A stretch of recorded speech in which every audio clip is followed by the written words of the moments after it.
A short time ago, the U.S. military carried out massive precision strikes on the three key nuclear facilities in the Iranian regime. The warmongering and lawless administration in Washington is solely and fully responsible for the dangerous consequences and far-reaching implications of its act of aggression. इस तरह से हमने last video में आपको बताया था कि ये कॉन्फ्लिक्ट पूरे मिडल ईस्ट में फैल सकता है, वो फैल गया है।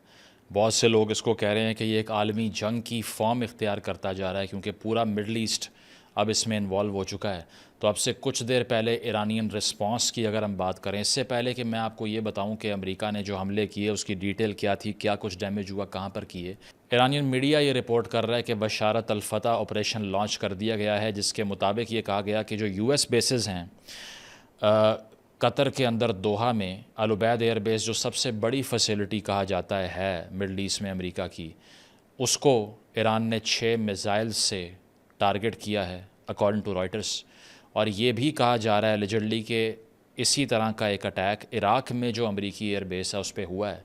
हमने आपको बताया था कि अगर ईरान की न्यूक्लियर फैसिलिटी को हिट किया गया US की तरफ से, तो ईरान US की फैसिलिटीज़ जो मिडल ईस्ट में मौजूद हैं उसको अटैक कर सकता है, और वो अब हो चुका है। ये जंग बहुत ही ख़तरनाक मोड़ इख्तियार कर चुकी है। ये रीसेंट जो ईरान का अटैक है अमेरिकी एयर बेसिस के ऊपर, इस हवाले से आगे क्या होगा इस पर हम बात इसीलिए नहीं कर सकते कि जब ये मैं वीडियो अपलोड कर रहा हूँ तो इस हवाले से डेवलपमेंट्स हो रही हैं। आगे ये मामला कहाँ जाता है इस पर बात करेंगे, लेकिन अब आपको ये बता दूँ कि इससे पहले US ने क्या किया और ईरान का रिस्पॉन्स क्या रहा। तो डोनाल्ड ट्रंप ने ना सिर्फ आप सबको, ना सिर्फ अमरीकियों को, ना सिर्फ ईरान को, ना सिर्फ पाकिस्तान को, बल्कि मुझे भी ट्रिक कर दिया। उसकी वजह यह है कि जब 15 रोज़ का टाइम उनकी तरफ से दिया गया था कि ईरान इसराइल कॉन्फ्लिक्ट पे वो सोच कर रीस्ट्रेटजाइज़ करेंगे कि हमारी क्या ऑप्शंस हैं, तो मैं भी रिलैक्स हो गया। मैंने कहा दूसरी जंग है 2 महीने में, तो बड़ी एग्जॉस्शन हो गई है, आएँ ज़रा सैर व तफरी के लिए पहाड़ों का रुख करते हैं। सो while I was in Gilgit Baltistan, जहाँ के दरिया, उनकी वादियाँ, पहाड़ और इसके अलावा झीलें हमें बहुत खूबसूरत लगती हैं, लेकिन हम लोग वहाँ पे फैसिलिटीज़ नहीं देते, तो इंटरनेट तो वहाँ पर था नहीं। तो 2 रोज़ बाद जब मैं पहाड़ से उतर के स्कर्दू सिटी में आया, मैंने इंटरनेट ऑन किया तो देखा क्या कि ट्रंप साहब ने वारदात पात दी है।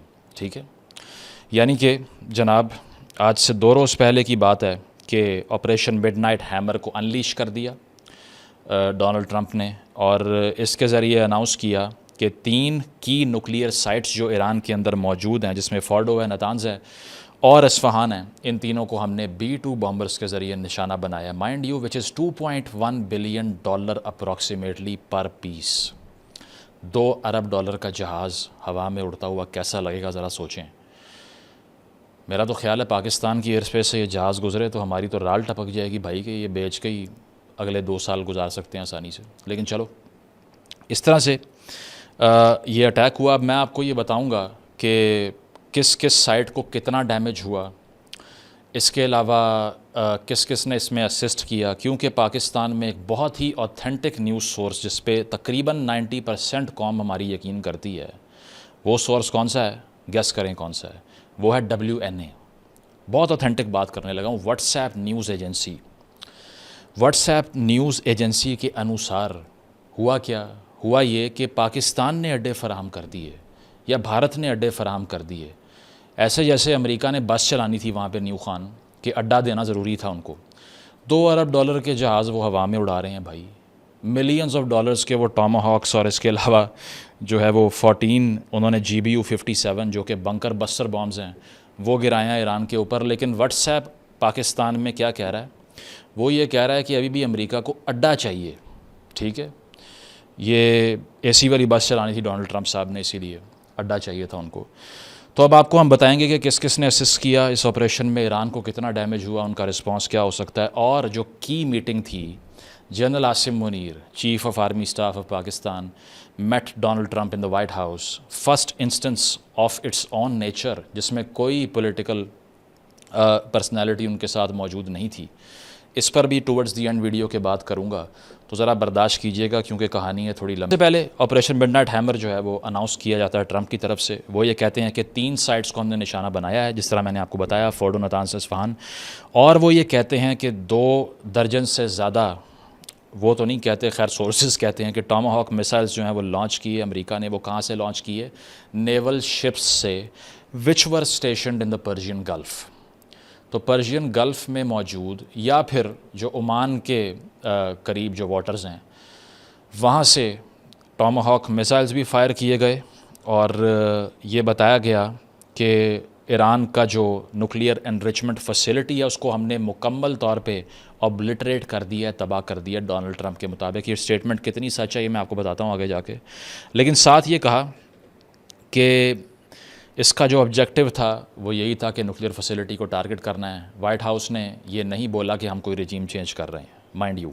लेकिन उससे अगले रोज़ डोनाल्ड ट्रंप का जो ट्रूथ सोशल पर कमेंट आता है उसमें वो कहते हैं कि if Iran is not being made great again, अगर दोबारा से ईरान अजीम मुल्क नहीं बन रहा तो रजीम चेंज हो भी जाए तो इसमें क्या है, वैसे तो ये टर्म ही ठीक नहीं है। तो वो हिंट कर देते हैं कि हमें पॉलिटिकल चेंज भी चाहिए, लेकिन ऑफिशियल स्टेटमेंट्स जो कि वाइट हाउस की आई उसमें उसका डिनायल है। और जो एनालिस्ट और जो इन्फॉर्मेंट्स बताते हैं वो ये बताते हैं जनाब के B-2 बॉम्बर्स जो थे अमेरिका के $2 अरब पर पीस, $2.1 बिलियन का जहाज़ सोचे हवा में उड़ रहा हो, कैसा लगेगा।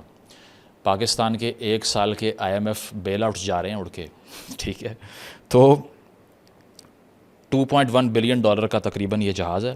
तो ये जनाब वाइटमैन एयरफोर्स बेस जो है मिसौरी USA में, वहाँ से उड़ते हैं, ठीक है। और 18 घंटे की इसकी वन साइड की फ़्लाइट थी टू रीच ईरान।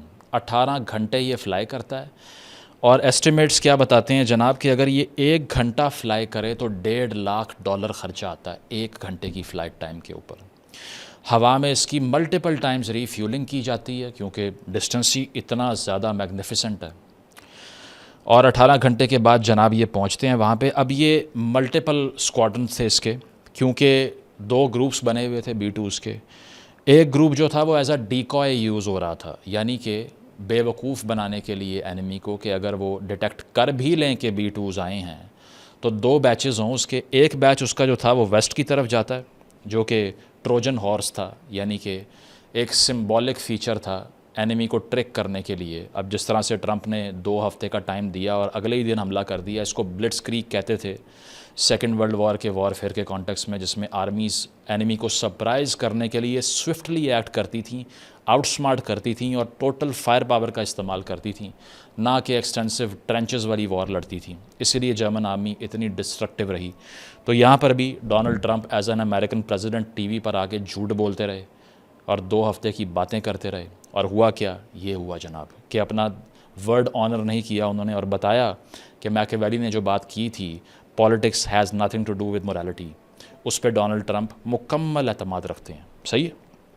तो 18 घंटे का इसका वन साइड का फ़्लाइट टाइम, टोटल 37 आवर्स तकरीबन ये फ़्लाई करते हैं, वापस जाते हैं। ट्रंप कहते हैं कि तमाम एयरक्राफ्ट वापस आ चुके हैं। और इसके साथ साथ जनाब 7 B-2 बॉम्बर्स इस ऑपरेशन में हिस्सा लेते हैं। और ये पहली मर्तबा ऐसा हुआ है कि US ने इतने बड़े नंबर में B-2s को यूज़ करके 14 GBU-57 बॉम्ब्स, जिसको बंकर बस्टर बॉम्ब कहते हैं, यानी कि ज़ेरे ज़मीन जो बंकर बने होते हैं उनको डिस्ट्रॉय करने के लिए US की ये स्पेसिफिक टेक्नोलॉजी है। जिस तरह दूसरी जंग अज़ीम में हमने देखा कि हिटलर अपने बंकर में मौजूद था, इसीलिए मारा नहीं जा सका। साइनाइड की पिल खा ली एवा ब्राउन अपनी गर्लफ्रेंड के साथ, whom he married a day before his suicide। तो जनाब ये सारी सूरत हाल होती है। MOPs इसको कहते हैं, मैसिव ऑर्डिनेंस पेनिट्रेटर्स, और ये बंकर बस्टर बॉम्ब्स को कहते हैं। एक MOP 13,000 किलो वज़नी होता है, 13,000 kgs। और एक B-2 जहाज़ जो है वो 18,000 kg वज़न उठा के उड़ सकता है। तो B-2 के पास ये पोटेंशियल है कि वो MOP को कैरी करे और ज़ेरे ज़मीन हमले करे। तो इस तरह से 3 साइड्स को अटैक किया जाता है। और इससे पहले कि B-2s एंटर होते हैं ईरान की एयर स्पेस में, ईरान की एयर स्पेस का रिस्पॉन्स चेक करने के लिए तकरीबन 2 डज़न यानी कि 2 दर्जन से ज़ायद टॉमाहॉक मिसाइल भी फायर किए गए। जिस तरह मैंने आपको बताया, पर्शियन गल्फ़ में USS जॉर्जिया के बारे में ये स्पेकुलेट किया जा रहा है कि ये वो नेवल शिप हो सकता है जहाँ से ये मिसाइल्स फायर हुए। और 125 एयरक्राफ्ट पहले इस ऑपरेशन में हिस्सा ले चुके हैं, जो कि रेगुलर वॉर इंफ्रास्ट्रक्चर है US का। तो वो जाकर टेस्ट करते हैं, ईरान की एयर स्पेस का कोई रिस्पांस नहीं आता और उसके बाद में B-2s एंटर होते हैं। और जनाब इस तरह से ये पहली मरतबा मिलिट्री हिस्ट्री में होता है कि MOPs का मिलिट्री यूज़ इतने बड़े नंबर में सामने आता है।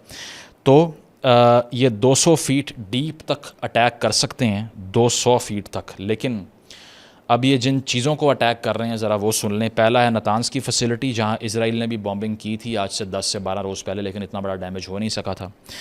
और ये है 140 मील साउथ ऑफ तेहरान, नातांज़ की बात कर रहा हूँ। और जनाब ये सबसे बड़ी एनरिचमेंट फैसिलिटी है ईरान की। सैटेलाइट इमेजेस ये बताते हैं कि इंफ्रास्ट्रक्चर डैमेज यहाँ पर होता है, जिसमें इलेक्ट्रिक सब स्टेशन है, पायलट फ्यूल एनरिचमेंट प्लांट्स हैं, इनको नुकसान पहुँचता है जनाब।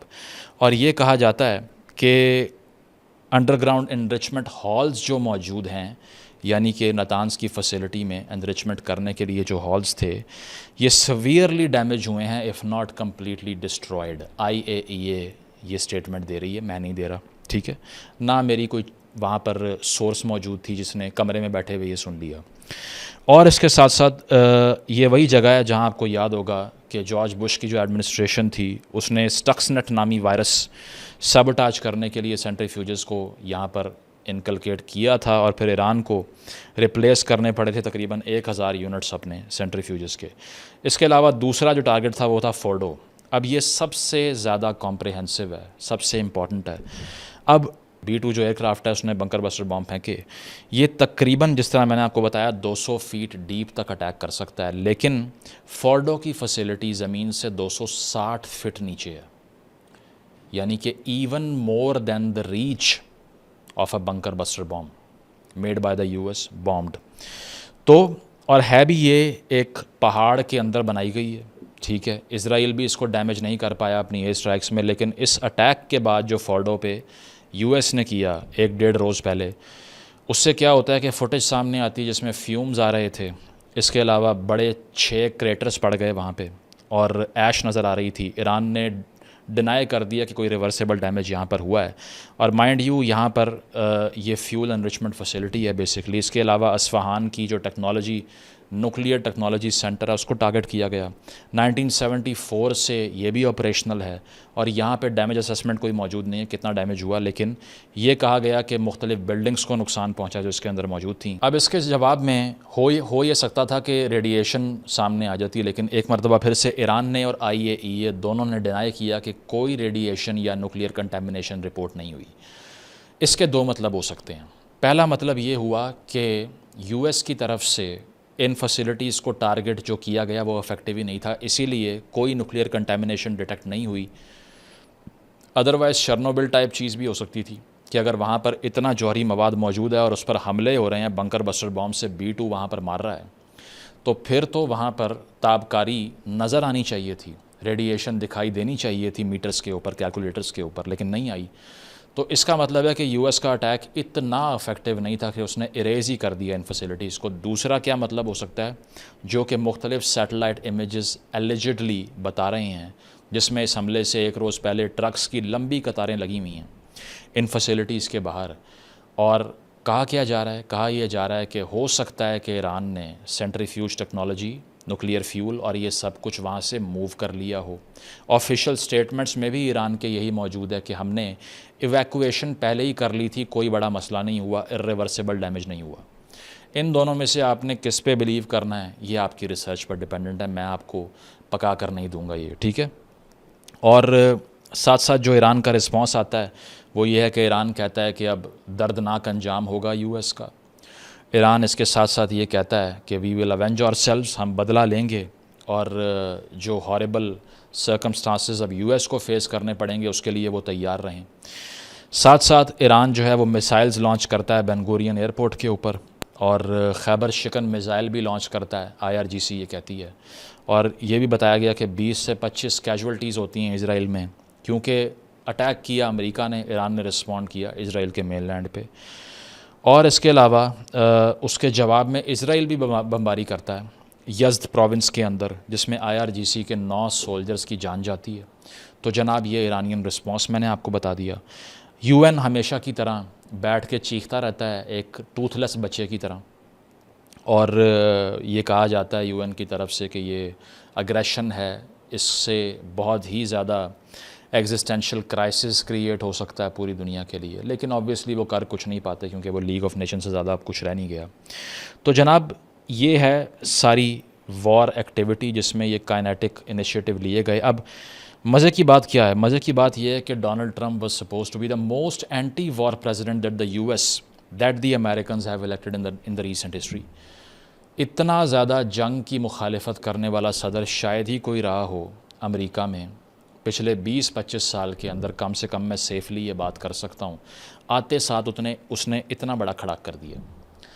अब इससे क्या साबित होता है? इससे ये साबित होता है कि यूएस की जो वॉर मशीनरी है उसको रोकने की हिम्मत किसी प्रेसिडेंट में या तो है ही नहीं, या वो आवाम को पागल बनाते हैं।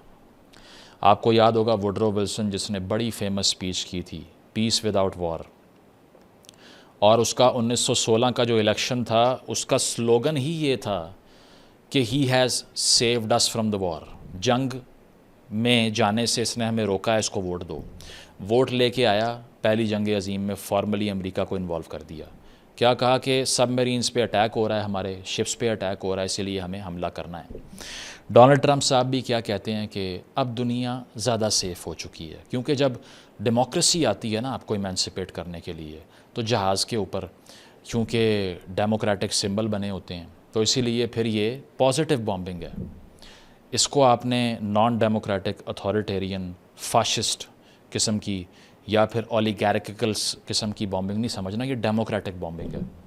तो अमेरिका ने यह कहा कि now the world is more safe, अब ज़रा हम ज़्यादा महफूज हो गए हैं क्योंकि हमने वहाँ पे अटैक कर दिया, इसलिए अपने छोटे बच्चे के कहने पे जिसका नाम है इसराइल। तो इसराइल से चूँकि स्टेलमेट से ऊपर कुछ इतना ख़ास हो नहीं पा रहा था और उसको एक लंबी जंग लड़नी पड़नी थी, इसी वजह से वो बड़े लड़कों को बुला के ले आया जिसका नाम अमेरिका है। और अमेरिका ने आके तकरीबन इस सारे, मैंने कॉस्ट कैलकुलेट की है चैट जीपीटी एआई के ज़रिए, और कोशिश की है कि इसको कैलकुलेट करें फ़्लाइट टाइम के लिहाज से, टॉमाहॉक मिसाइल्स की जो कॉस्ट है उसके लिहाज से, और इसके अलावा जो GBU-57 का यूज़ है उसके लिहाज से, ऑपरेशनल कॉस्ट के लिहाज से, तकरीबन एक रात में अमेरिका ने $100 मिलियन फूंक दिया for the sole sake of Israel. ठीक है, ये क्यों होता है? ये भी अच्छा सवाल है आपका, अगर तो आपने किया। वो इसीलिए होता है कि यूएस ये समझता है कि इसराइल की नेशनल सिक्योरिटी अमेरिका की नेशनल सिक्योरिटी है। नैन्सी पेलोसी का तो आपको नाम याद होगा, वो उन सेनेटर्स में से एक हैं जो बहुत ही प्रो इसराइल हैं, जिसमें आपको याद है स्टेनी हॉयर भी हैं, चक शूमर भी हैं। नैन्सी पेलोसी ने एक दफ़ा कहा था, Israel security is a national security issue for US. यहाँ भी वही है कि अगर ड्रोन और मिसाइल्स इसराइल पे गिर रहे हैं, वो हमारे ऊपर गिर रहे हैं, हमने इसका बदला लेना है। अब ये क्यों होता है कि इसराइल पे हमला, अमेरिका अपने पे हमला तस्वर करता है? वो इसलिए होता है कि डेकेड्स गुजर गए हैं जब इनकी मिलिट्री ट्रेनिंग, इंटेलिजेंस शेयरिंग और इसके अलावा जो तमाम इनके स्ट्रेटेजिक मैनूवर्स हैं वो इकट्ठे प्लान होते हैं। $38 बिलियन की मिलिट्री एड 10 साल के अरसे के लिए 2016 में सिर्फ अप्रूव की थी। ये CPEC जितने पैसे हैं जो उन्होंने वैसे ही उनकी फ़ौज को दे दिए इसराइल को। अगर मैं सारे पीरियड की बात करूं 50 साल के, तो पता नहीं सैकड़ों अरबों डॉलर बनेंगे ये। इसके अलावा पॉलिटिकल इन्फ्लुएंस जो है प्रो इसराइल ग्रुप्स का वो बहुत स्ट्रॉन्ग है अमेरिका के अंदर। फॉर एग्ज़ाम्पल APEC यानी कि American Israel public affairs committee बहुत ही स्ट्रॉन्ग लॉबिंग ग्रुप है जो कि लॉबी करता है अमेरिकी सियासतदानों को प्रो इसराइल इनिशिएटिव लेने पर। इसीलिए बराक ओबामा की तरह के लोग जिनको नेतन्याहू ने पब्लिकली क्रिटिसाइज़ किया, उस दौरान भी इसराइल को एड नहीं बंद कर सके, आज भी नहीं कर सकते, कल भी नहीं करेंगे। इसके अलावा जनाब आपको पता है इस बात का भी कि जो एवेंजेलिकल क्रिश्चियन सपोर्ट है अमेरिका के अंदर वो बहुत बड़ी है इसराइल के लिए, ये भी एक बहुत बड़ा फैक्टर है। हालांकि ट्रंप शुरू में मिडल ईस्ट की पॉलिसी को सोलो लेके जा रहे थे, लेकिन अब उन्हें इसराइल को इक्वेशन में डालना पड़ा। ठीक है, और इसके साथ साथ ये भी कहा जा सकता है कि डोनाल्ड ट्रंप ग्रेजुअली इस बात पर यकीन करना शुरू हो गए कि उनको ये इनिशिएटिव लेना पड़ेगा, क्योंकि उनकी जो कल्ट सपोर्ट है, वो जो स्लोगन अमेरिका में लग रहा है, mister president you have to finish the job, आपको ये जंग ख़त्म करनी पड़ेगी धमाके करके और ईरान को तबाह करके, उसी को सकम कर गए ट्रंप। क्योंकि इस तरह के वोटर के माइंड को जब आप कैश करा के गवर्नमेंट में आए हों, तो फिर उसी माइंड के लिहाज से डिसीजन लेने पड़ते हैं। फिर फैसले जमहूरी नहीं हो सकते, वो पॉपुलिस्ट ही होते हैं सारे। यहाँ पर भी हमने यही देखा। हालांकि इकोनॉमिस्ट का सर्वे 17 जून का ये कहता है कि 60% अमेरिकन अपोज़ करते हैं, मुखालिफत करते हैं अमेरिका की ईरान पर हमले की, और उसमें से 53% रिपब्लिकन्स भी मुखालिफत करते हैं जिन्होंने ट्रंप को वोट दिया। उसके बावजूद ये हमला हुआ और कोई ख़ास फ़र्क नहीं पड़ा। तो जनाब ये तो हो गई हमले की रैशनल जो कि अमेरिका ने यूज़ की। ऑब्जेक्टिव्स और आगे जाके इम्प्लिकेशन क्या होंगे, इस पर बात करने से पहले ज़रा अड्डों पे आ जाएं, ठीक है। तो उसमें यह है कि कहा गया कि पता नहीं पाकिस्तान के अड्डे यूज़ हो गए, हिंदुस्तान के, दोनों ही बकवास खबरें हैं, दोनों ही झूठ हैं। कोई भी अगर रिपोर्ट कर रहा है, पाकिस्तानी मीडिया या इंडियन मीडिया रिपोर्ट कर रहा है, उसकी वजह यह है कि मिडल ईस्ट में अमेरिका की 19 मिलिट्री बेसिस हैं, 19 मिलिट्री बेसिस, जिसमें बहरीन, जिसमें इजिप्ट, जिसमें इराक़, जिसमें जॉर्डन, जिसमें कुवैत, जिसमें कतर, जिसमें सऊदी अरेबिया, जिसमें यूएई मौजूद है। और कहा जा रहा है कि सारे कॉन्फ्लिक्ट में मोस्ट लाइकली जो बेसिस यूज़ हुई होंगी, हो सकती हैं, एयर स्पेस यूज़ हो सकती है, वो कतर और बहरीन की है। पर्शियन गल्फ़ में उनके बहरी जहाज़ खड़े हुए हैं भाई, लेकिन उन्होंने कहा कि नहीं, हम ऊपर से यू टर्न लेके आएंगे, पाकिस्तान से होके जाएंगे। बिलीव करें इस पे अब। तो ये इतनी रैशनैलिटी है हम लोगों के अंदर कि हम फैलाना शुरू कर देते हैं बात को। तो जनाब 19 बेसिस हैं, लाखों के करीब उनके ट्रूप स्टेशन हैं मिडल ईस्ट के अंदर, ठीक है। सारी मेन स्ट्रीम आपकी जो मुस्लिम कंट्रीज़ हैं जो कि इस वक्त इस कॉन्फ्लिक्ट में अमेरिका के अग्रेशन को कंडेम कर रही हैं, वो ज़रा अपनी बेस तो बंद करके दिखाएं, नहीं कर सकते तो वो उनका इस्तेमाल करेंगे, उन्होंने हमारा क्या अचार डालना है। तो ये मिथ हमने बस्ट कर दी कि ये बिल्कुल झूठ है और ऐसा कुछ भी नहीं हुआ। और इसके बाद अगर दीगर इश्यूज़ की मैं बात करूं, तो इससे पहले कि मैं आपको ये बताऊं कि पोटेंशियल आउटकम क्या होगी, ये जंग अब किस तरफ जाएगी, मैं अब आपको ये बताता हूं कि जो इस हवाले से बहुत से लोगों ने मैसेजेस किए कि जो आर्मी चीफ़ की मीटिंग हुई है ट्रंप से, इसमें क्या डिस्कस हुआ होगा, ज़रा इस पे बात करें। पहली बात ये है कि इसमें जो भी डिस्कस हुआ हो, हम तो इसके ऑप्टिक्स पे बात कर सकते हैं ना, हम वो तो नहीं कह सकते कि मेरा सोर्स उस कमरे में मौजूद था जहाँ जनरल आसिम मलिक और आर्मी चीफ़ आसिम मुनीर साहब मौजूद थे और ट्रंप मौजूद थे, तो उसने सब सुन लिया। आइए मैं आपको बताता हूँ कि बेल आइकन पर क्लिक करें, सब्सक्राइब का बटन दबाएं। तो वो तो मैं नहीं कर सकता जनाब, ठीक है, उसके लिए माजरत। ऑप्टिक्स की बात कर लेते हैं। डोनाल्ड ट्रंप ने कहा I was honoured to meet him today. Pakistan में भी खासा बड़ा रिस्पॉन्स आया मीडिया के ज़रिए कि इतना बड़ा स्टेटमेंट आ गया अमेरिकन प्रेसिडेंट ने। अब ये अपनी नौयत की पहली मीटिंग इसीलिए थी कि इसमें कोई पॉलिटिकल ऑफिशियल नहीं था। जिस तरह मैंने बताया, जनरल आसिम मलिक थे, आर्मी चीफ़ थे, ये दोनों जाते हैं, 2 घंटे तवील मीटिंग होती है इनकी। पाकिस्तान के डिफेंस मिनिस्टर ख्वाजा आसिफ कहते हैं ये हाइब्रिड मॉडल की विक्ट्री है। अब इस पर 2 चीज़ें हो सकती हैं। पहली चीज़ ये है कि हम इसे कहें कि ये कितना एब्सर्ड स्टेटमेंट है, दूसरी चीज़ ये रियलिस्टिक स्टेटमेंट है। अब बात ये है कि जिस किस्म की ये मीटिंग हुई है, इसके बाद इसको endorsement, public endorsement of hybridisation कह सकते हैं, क्योंकि पाकिस्तान के पॉलिटिकल ऑफिशियल्स भी इसको ऑन कर रहे हैं। आपको और मुझे पता है कि अगर उस कमरे में शहबाज शरीफ साहब भी मौजूद होते तो क्या बात उनसे हो रही होती या आर्मी चीफ़ से हो रही होती, पता है ना आपको। तो उन्होंने सिर्फ ये किया है कि जो कवर था उसको बस्ट करके साइड पे कर दिए और उन्होंने कहा है कि जड़ी गल हो रही है वही करिए। तो पाकिस्तान डेमोक्रेसी इंडेक्स के लिहाज से भी एक अथॉरिटेरियन स्टेट ही है, तो इसमें क्या सरप्राइज़ है, आई हैव नो आइडिया। हाँ, अगर आप इसको ये कहें कि ये ठीक है या नहीं ठीक, नहीं ठीक इसीलिए नहीं ठीक क्योंकि ये कोई पॉलिटिकल मीटिंग तो नहीं हुई, ये सिर्फ सिक्योरिटी लेंस से मीटिंग हुई है, क्योंकि अमेरिका और पाकिस्तान के तमाम रिलेशंस को हमेशा सिक्योरिटी लेंस से देखा गया है। ये एडहॉकिज़म ही रहेगा। अगर आप ये समझते हैं कि ये लॉन्ग स्टैंडिंग एंगेजमेंट है, जिस तरह इजराइल और अमेरिका की हो रही है कि कोई आए कोई जाए फ़र्क नहीं पड़ता, ऐसा नहीं होता। अयूब खान से लेके आज तक पाकिस्तान से जो एंगेजमेंट होती है वो army chief to army chief vary करती है, क्योंकि वो बड़ी एडहॉक होती है। दोनों फरीकैन को जब ज़रूरत पड़ती है एक दूसरे की तो मोहब्बत बहुत ज़्यादा बढ़ जाती है। जैसे ही काम निकलवाते हैं तो जिस तरह होता नहीं है कि गर्लफ्रेंड को ब्लॉक कर देता है बंदा, ठीक है, उस तरह ही यहाँ ये होता है कि जैसे ही बर्लिन वॉल गिरती है और अमेरिका अफ़गानिस्तान में रशिया के अगेंस्ट पाकिस्तान की मदद से जीत जाता है, तो वो पाकिस्तान को व्हाट्सएप पे ब्लॉक करके ना प्रेसलर अमेंडमेंट लगा देता है कि आप तो बम बना रहे हैं, आपको शर्म आनी चाहिए। यहाँ भी यही होगा कि जब काम निकल जाएगा तो बात ख़त्म हो जाएगी। अब काम क्या है? काम बहुत से हो सकते हैं। ISK सबसे बड़ा काम भी है, यानी कि दाइश खुरासान। जिस तरह सेंटकॉम के चीफ जनरल कुरैला ने कहा, Pakistan is a phenomenal partner. क्यों कहा? क्योंकि ISK के ख़िलाफ़ कार्रवाइयाँ पाकिस्तान करता है।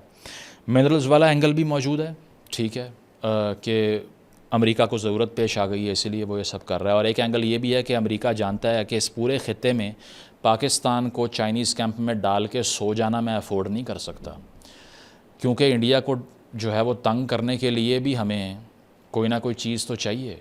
तो इसीलिए री एंगेज करो पाकिस्तान के साथ, एक ये अप्रोच भी है। क्योंकि इससे पहले तो 5-6 साल पाकिस्तान को फ़ोन तक नहीं किया जो बाइडन ने। तो ये उसमें भी एक शिफ्ट आप देख रहे हैं, लेकिन ये इंस्टीट्यूशनलाइज्ड किस्म की इंगेजमेंट नहीं है जनाब, ठीक है। ये सिक्योरिटी लेंस से एक इंगेजमेंट है जो कि शॉर्ट लिव्ड होती है हमेशा से। और इसी तनाजुर में डोनाल्ड ट्रंप को रेकमेंड कर दिया पाकिस्तान की हुकूमत ने लास्ट सैटरडे को नोबेल पीस प्राइज़ के लिए, और अगले दिन उन्होंने हमला कर दिया तो एम्बेरसमेंट हो गई। कोई डाउट नहीं है इस बात में। ये वही हुआ जो इमरान खान साहब जब रशिया में मौजूद थे और उन्होंने व्लादिमीर पुतिन से मिलने से पहले एयरपोर्ट पे उतर के क्या कहा, what a great time I have arrived on. अगले ही दिन यूक्रेन पे अटैक हो गया। तो जनाब यहाँ पर भी कह सकते हैं कि पाकिस्तान ने जो स्टांस लिया वो बैकफायर कर गया। लेकिन उस स्टांस की रीज़निंग क्या थी पाकिस्तान की, ज़रा ये भी सुन लें। पहली, it was strictly confined to India Pakistan conflict and Trump's role in it. इसका ईरान से ताल्लुक़ नहीं था। दूसरा ये कि ये मैकियावेलियन मूव इसीलिए थी कि you have to feed the narcissist which was Trump. Trump की तरह के नार्सिसिस्ट सेल्फ सेंटर्ड जो लोग होते हैं, अगर आप इनको, जिस तरह कहा जाता है ना, flattery as a tactic, this was flattery as a tactic, कि उनकी तारीफ़ों के पुल बांधें और वो अपना आप आपको देने को तैयार हो जाएंगे। ट्रम्प भी उसी साइकोलॉजी का आदमी है। ब्लैक एंड वाइट में दुनिया को देखता है, good man bad man nothing else, ठीक है, strong man weak man nothing else, because he sees the world in very simplistic terms. That's why he appeals more to the least common denominator in the American politics. तो जनाब यहाँ पर flattery Pakistan ने की, which was a Machiavellian move because he wanted the prize. तो पाकिस्तान ने कहा हम भी यही चाहते हैं कि आपको मिले, ठीक है। ये ठीक है या नहीं, फिर वही बात मोरालिटी की आएगी। इंटरनेशनल स्टेज पे तो कोई मोरालिटी नहीं होती उस तरह से। मोरालिटी बाय लॉ होती है, और लॉ का अशर आपने देख लिया है कि अमेरिका NPT का भी को भी अपहोल्ड कराने की बात करता है। अमेरिका US का UNO का परमानेंट मेंबर भी है, सिक्योरिटी काउंसिल का मेंबर भी है। उसके बावजूद खुलेआम जहाज़ उड़ा रहा है, मिज़ाइल फेंक रहा है ईरानियन एयर स्पेस के ऊपर, कोई कुछ नहीं कह सकता। कहाँ गए कानून? सारे ख़त्म। ये है मॉडर्न वॉरफेयर और मॉडर्न दुनिया जिसमें हम और आप जिंदा हैं, जहाँ जंगों पर जंगें लग रही हैं और दुनिया तमाशा देख रही है। ये है लीग ऑफ नेशंस पे दोबारा आना UNO का। ये है इंटर वॉर पीरियड की तरह के हालात, फर्स्ट और सेकंड वर्ल्ड वॉर के दरमियान वाले, जो आज हम और आप देख रहे हैं। तो ये बैकफायर किया, कोई डाउट नहीं है इसमें। इसकी मोरालिटी को आप क्वेश्चन कर सकते हैं। आने वाले इवेंट्स को तो हम रीफ्रेश कर देंगे, लेकिन ये फ्रीडम और डेमोक्रेसी के नाम पे लोगों की सॉवरेनिटी को ब्रीच करने से 1984 याद आ गया, जॉर्ज ऑरवेल, जिसमें एक कोट था जो कि मिनिस्ट्री ऑफ ट्रूथ की दीवार पे लिखा होता है। वो क्या कोट था? War is piece, freedom is slavery, ignorance is strength. आज के दौर में डोनाल्ड ट्रंप वॉर को पीस कह रहा है, और वो ये कह रहा है कि ये जंग हो ही अमन के लिए रही है। तो जंग तो बजाते ख़ुद बहुत बड़ा मसला होती है, वो मसले का हल कैसे हो गया? अगर उनको ये लगता है कि वो बाहर से बॉम्ब करके रजीम चेंज करवा लेंगे, नहीं हो सकता। इससे मज़ीद कौम यूनाइट होती है। 1984 में भी यही लिखा हुआ था कि वॉर इज़ पीस, इसीलिए कि जब आप जंग लगाते हैं कॉमन एनिमी क्रिएट होता है, इंटरनल डिस्कॉर्ड, इंटरनल डिवीजन, अंदरूनी खलफशार, अंदरूनी सियासी जो केओस है सारा वो ख़त्म हो जाता है, क्योंकि बाहर से कॉमन एनिमी मिलता है, नेशनलिज्म ऊपर चला जाता है। तो ट्रंप साहब, अगर आपने रजीम चेंज कराना है ईरान में, तो सबसे आखिरी चीज़ जो आपको करनी चाहिए थी वो आपने कर दी है कि बाहर से आके हमला करो, सारे ईरानी इकट्ठे हो जाएं आपके ख़िलाफ़। सो वेल डन, ठीक है। और इसके अलावा ये बात अपनी जगह कि ईरान कितनी देर तक इस हमले में परसिस्ट कर सकता है इसके बाद, लेकिन ईरान के पास सिर्फ़ और सिर्फ एक ही बैकबोन है, पहले भी मैंने कहा, वो उसके मिसाइल्स हैं। ईरान ने अपने पर डे मिसाइल यूजेज को बहुत कम कर दिया है। पहले जहां वो सैकड़ों मिसाइल फायर कर रहा था, अब तकरीबन 30 से 40 के दरमियान फायर कर रहा है, क्योंकि उन्होंने स्टॉक को भी बचाना है। तो Iran can not fight an extensive warfare directly, but this conflict could escalate into the entire region. Towards the end ये कि अब पूरी दुनिया को सोचना है कि ये जुनूनी जंग ज़दा जो जहन है डोनाल्ड ट्रंप की तरह के, उन्होंने इतना बड़ा फ्रंट खोल दिया है कि अब ये कंट्रोल कौन करेगा, इसका जवाब कोई नहीं दे सकता। ईरान की तरफ से रिटेलिएशन मज़ीद की जाएगी, उसकी वजह यह है कि they have nothing to lose, वही बात मैं कर रहा था, करता रहूँगा। और अब भी ये है कि इस जंग को पूरे मिडल ईस्ट में फैलने से कोई रोक नहीं सकता। इसके जवाब में ईरान कम्प्लीटली आइसोलेट ही हो जाएगा। ये माइंडलेस था। बेशक अमेरिका ने अटैक किया ईरान पे, लेकिन ईरान की तरफ से दीगर जो मिडल ईस्ट के ममालिक हैं, उनकी एयर स्पेस की इस तरह की वायलेशन उनको भी ट्रिगर करेगी कि वो सारे अमरीकी कैंप में मज़ीद खुल के सामने आ जाएं और ईरान को स्मैश करें। इसको रोकने के लिए आलमी कम्युनिटी को अपना रोल प्ले करना है before it is too late.